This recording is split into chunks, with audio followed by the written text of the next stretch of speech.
Radio Sucesos 101.7 FM presenta su noticiero Sucesos con Milton Pérez y Verónica Larrea. Un periodismo libre para una democracia plena.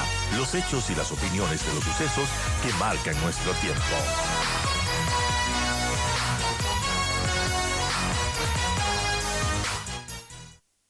Sobre el tema de la deuda del IES, creo que es uno de los temas que no muchos se ponen de acuerdo.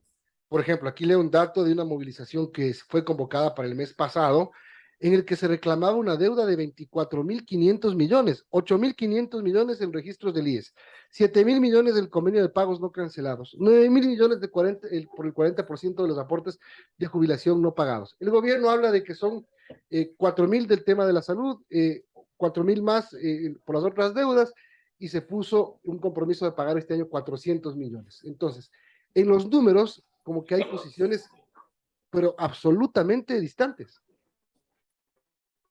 Mira, Milton, el problema de la seguridad social es que tiene dos ramificaciones de deuda y eso hace en general difícil de contabilizar todo el tema. La primera ramificación viene por las inversiones, tanto en papeles de renta fija como renta variable públicos que ha hecho, sea en su momento la Comisión de Inversiones o posteriormente el Banco del Instituto Ecuatoriano de Seguridad Social.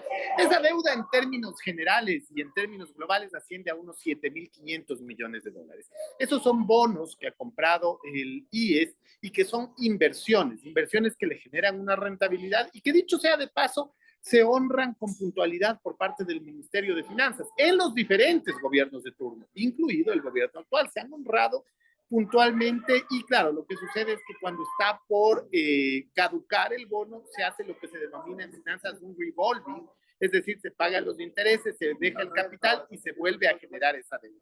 Pero eso está alrededor de 7.500 millones de dólares. Adicionalmente, nosotros tenemos una segunda parte de la deuda que esa tiene que ver con subsidios que se han generado a lo largo de la historia por parte del Estado hacia el IES. El primero en 1942, el subsidio este del 40%, que hay que llamarlo con sus letras y con sus nombres originarios en economía. Ese es un subsidio. ¿Por qué? Porque en aquella época el gobierno de Arroyo del Río vio que era imposible pagar las pensiones, contrató un grupo de actuarios y los actuarios dijeron, o le sube el aporte que tienen que hacer afiliados, empleadores, o pone un subsidio. En aquel entonces habrá que preguntar cuáles fueron las condiciones, se decidió poner un subsidio. Este subsidio se ha pagado tarde, mal y nunca. Es más, en el gobierno del presidente Correa hubo un dictamen legal para dejar de pagarlo por 3 años. Pero este es el gobierno que legalmente dejó de cancelar y que genera el escándalo del 40%. Pero los otros gobiernos tampoco han pagado, Milton. O sea, los otros gobiernos le dejaron como una deuda que está ahí, pero que no se ha pagado. Y esa deuda asciende más o menos a 4.500, 5.000 millones de dólares. Más la deuda de salud, que es una deuda de alrededor de 5.000 millones de dólares, de la cual tampoco se había pagado desde el 2001 que se estableció ese subsidio. Ese subsidio viene de la Ley de Seguridad Social del 2001, en donde la comisión interventora que redactó la Ley de Seguridad Social ordenó que las atenciones de los discapacitados, de los jubilados, de los enfermos catastróficos y las atenciones de menores de 18 deberán ser realizadas con cargo al fondo de salud que debería ser generado por el Estado. Esa deuda también asciende, como le digo, a otros 5.000 millones. Entonces, sumadas esas deudas, tanto por subsidios como por bonos, son 15.000 millones de dólares. ¿Por qué esta distorsión que usted pregunta? Porque hay algunos que consideran, por ejemplo, lucro cesante. En 1999, acuérdese que estábamos en sucres y el momento que se realiza esta conversión a dólares, pasamos de un dólar de 5.000 sucres a un dólar de 25.000 sucres, con lo cual se licuó la deuda que el Estado tenía en aquel entonces con el IES. Y ahí hay alrededor de unos 8, 10.000 millones de dólares más que se licuaron y que ha sido imposible cobrar. Hay muchos que dicen, no, esa deuda está ahí, de alguna manera tiene que cuantificarse. Y entonces entran estos números que justamente usted menciona, que van desde los 15.000 millones hasta 27, 30.000 millones de dólares. Digamos, ahí sí depende de lo que cada cual quiera cuantificar como deuda que el Estado tiene con el IES. Ok, empecé la entrevista por aquí, economista, para un poco que el panorama hacia adelante se vaya clarificando, porque creo que lo importante para corregir lo que le está ocurriendo al IES, para salvarlo al IES de una debacle económica, es ya lo que pasó, pasó, y no cometer los errores de lo que fue el pasado. Y lo primero, me imagino que es estar claros, que los gobiernos lo tengan claro, que el IES no es un ministerio, no es parte del gobierno, el dueño del IES es el aportante. Entonces, lo primero es reconocer eso para empezar a caminar con las obligaciones que sí tiene el Estado sobre el instituto. En efecto, y ahí usted tiene, como le digo, dos grandes vertientes. La primera, que sí son obligaciones que en efecto el IES le prestó al gobierno, y la segunda, que más bien son subsidios que el Estado ha generado con respecto a la seguridad social. Justamente yo estoy por publicar un paper, sale el próximo mes, Dios mediante, en una ponencia en la Escuela Politécnica del Ejército, un paper que sale desde la Universidad Tecnológica Indoamérica y que se llama ¿Quién se ha beneficiado de quién en esta relación? ¿El Estado del IES o el IES del Estado? Porque si nos ponemos a analizar, el 50% de la deuda son subsidios que en su momento se han generado, habrá que ver cuáles fueron las condiciones políticas, pero que sí invitan a una reflexión. Por ejemplo, en el subsidio del 40%, mi estimado Milton, en el Ecuador existen más o menos 500,000 de personas jubiladas, es decir, 500,000 de personas que tuvieron capacidad de ahorro cuando fueron activos. Y esas personas con capacidad de ahorro reciben un subsidio de 4 de cada 10 dólares de pensión. Mientras hay 1,5 millones de personas que nunca tuvieron capacidad de ahorro, porque existen más de 2 millones de personas mayores de 60 años y a ellos no se les genera ningún subsidio, ninguna pensión y todo está bien. Nos hacemos de la vista gorda, nos hacemos los ciegos frente a ese 1,5 millones de personas mayores de 60 años. Pues no importa, porque yo me estoy beneficiando de un subsidio de 40% como jubilado. Entonces, hay que poner todas las cosas sobre la mesa para dimensionar adecuadamente la política pública, saber si lo que estamos haciendo es lo correcto. Y para eso hay que conocer y saber claramente que cada cual, mire, estimado Milton, cada grupo defiende sus intereses.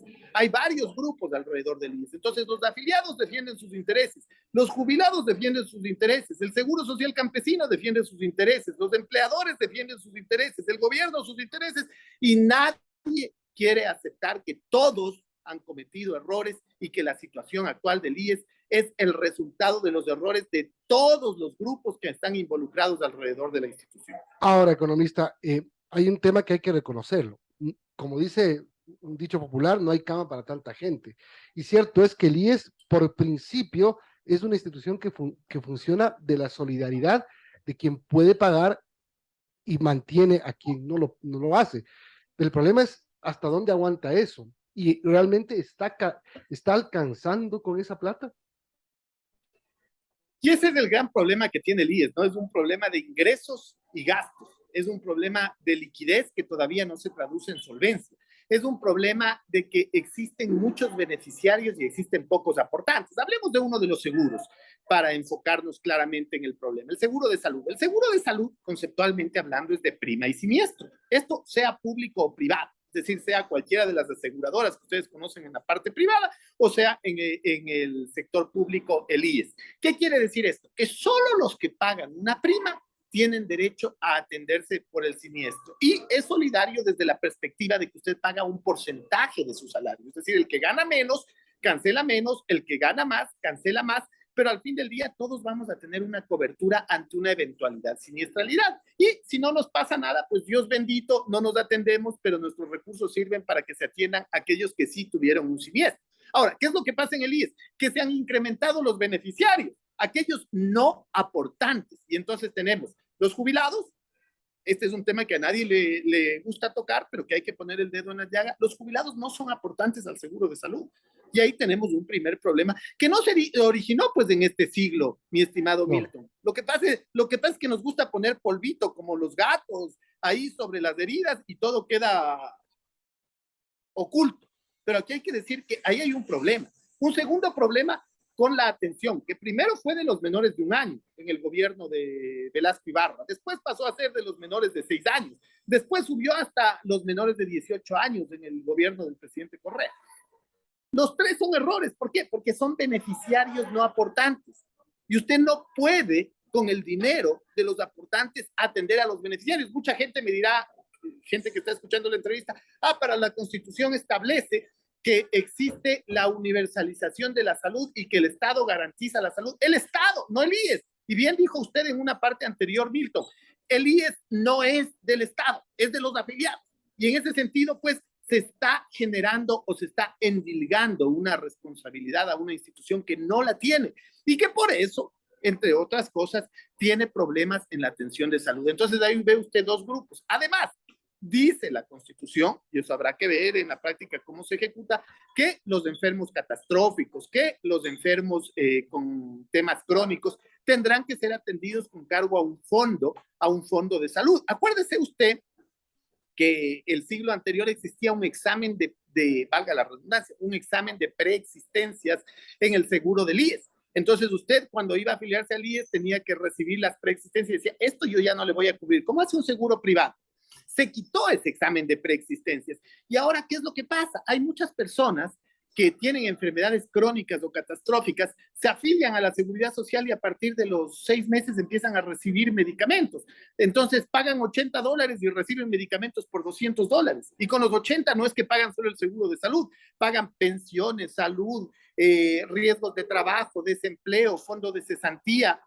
Entonces, simplemente cuando uno se pone a analizar técnicamente, lo que sucede es que ha habido muchas políticas clientelares a lo largo de la historia que terminan haciendo inviable un seguro que tiene características sociales, como yo le digo, en los principios de progresividad, pero que necesita que todos los actores involucrados entendamos que de una u otra manera las decisiones que hemos tomado han afectado a la institución, para de ahí, partiendo de conocer cuál es la enfermedad que tiene la institución, buscar las soluciones. Lo que pasa es que aquí no estamos dispuestos ninguno a hacer una radiografía íntegra de lo que le pasa a la seguridad social. Es más fácil decir, los gobiernos los gobiernos de turno tienen la culpa.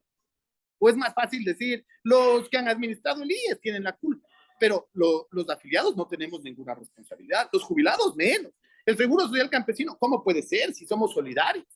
Entonces, mientras todos los actores involucrados, mientras todos estos grupos de poder alrededor de la institución no pongan todas las piezas sobre la mesa y digan, a ver, aquí todos somos corresponsables de una u otra manera en mayor o menor medida. Y después se puede ver sanciones para los que han cometido estos errores. Pero lo primero es saber cuáles son los errores. Porque aquí el problema, como le digo, es que los afiliados no aceptan que han cometido errores. Y, por ejemplo, hay muchos afiliados que después se han jubilado que los últimos 5 años terminan aportando más para obtener la mayor jubilación. Mientras tanto, han aportado sobre el salario básico. Y dicen, pero los últimos años quiero hacer un cálculo para que me dé la mayor jubilación posible, que es $2,100. Hacen eso y al fin del día se jubilan con la mayor tasa de reemplazo posible, sin considerar que toda la vida aportaron sobre el salario básico. Eso también es meterle la mano al fondo de pensiones de la Seguridad Social. Claro, y se supone además que las partes tienen sus representantes en un consejo directivo. Ahora mismo el presidente Lasso firma un decreto para que se cambie ese consejo de dos funcionarios, de los representantes de los empleadores y de los afiliados, que han estado 10 años en funciones prorrogadas. Es decir, tampoco es que se ha querido hacer mucho por parte de quienes reciben el beneficio de la seguridad social. Eso de un lado, y de otro lado usted vea lo que dice la ley en cuanto al mecanismo de elección. Y desde ahí yo creo que hay un error. La ley data del 2001. La ley dice que solo los comités empresariales podrán elegir el representante de los empleadores. ¿Y qué pasa con las pequeñas microempresas? ¿Qué pasa con la tienda de barrio? ¿Qué pasa con el empleador de 2 o 3 trabajadores? Que dicho sea de paso, son la mayoría de empleadores. Ellos ni siquiera conocen a quién están poniendo de representante. Igualmente le dice que el representante de los afiliados será electo por el Frente Unitario de Trabajadores, por la Unión Nacional de Educadores, del Seguro Social Campesino y alguien más. Pero usted, por ejemplo, ¿tiene acceso a saber quién es su representante, Milton? O por lo menos a dirimir, a decir de estos 5 candidatos yo votaré por el A o votaré por el D. No tiene ningún derecho a hacer eso. Entonces, finalmente, ¿qué pasa? Usted está afiliado, va a tener un representante, que es el representante de los afiliados, pero nunca ha votado, no le conoce, no ha escuchado una exposición, no sabe si esa persona conoce de seguridad social. Entonces, realmente el método de elección es arcaico y está escrito en la ley del 2001, ¿no? Responsabilidad del actual presidente. Eso está escrito en la ley del 2001, artículo 28, le dice quiénes serán los colegios electorales que nominarán el representante de los empleadores y el representante de los afiliados. Ahora bien, como usted dice, esa gente ha permanecido desde el 2011 en funciones. Actualmente ya no están los dos titulares, están más bien los suplentes de aquellas personas, pero me parece que puede ser sano que se genere un cambio. Ahora, si ese cambio va a mejorar completamente la situación del IES, no, Milton, mientras no estén dispuestos todos estos grupos de interés a poner sobre la mesa cuáles son los errores a los que todos han contribuido y de ahí generar algo muy parecido a lo que pasó en España con el Pacto de Toledo. Un pacto en donde todos los partidos políticos, todas las tendencias políticas, los profesionales de diferentes ramas se pusieron de acuerdo y dijeron, ok, nadie toca la seguridad social por los próximos 50 años. Y este es el pacto que firmamos acá y es el Pacto de Toledo, ahí en España, muy cerca a Madrid. Lo mismo habría que hacerse en el Ecuador, planteo yo. Esto se hizo hace 30 años, planteamos que en el 2022 se haga un pacto nuestro tropicalizado a la ecuatoriana, pero en donde se consideren todos los defectos que tiene el IES y donde todas las personas dejen de lado sus intereses particulares o sus intereses colectivos como gremios y antepongan la salud, la liquidez, la solvencia de la seguridad social. 3 factores considera la Organización Internacional del Trabajo para que funcione bien la seguridad social: sostenibilidad, suficiencia y cobertura. Esos son los 3 pilares sobre los cuales tiene que asentarse una saludable seguridad social. Bueno, hemos hablado de apenas unos pocos temas de la situación del IES. Creo que hay un montón más, podríamos quedarnos hablando hasta el mediodía y no vamos a acabar además.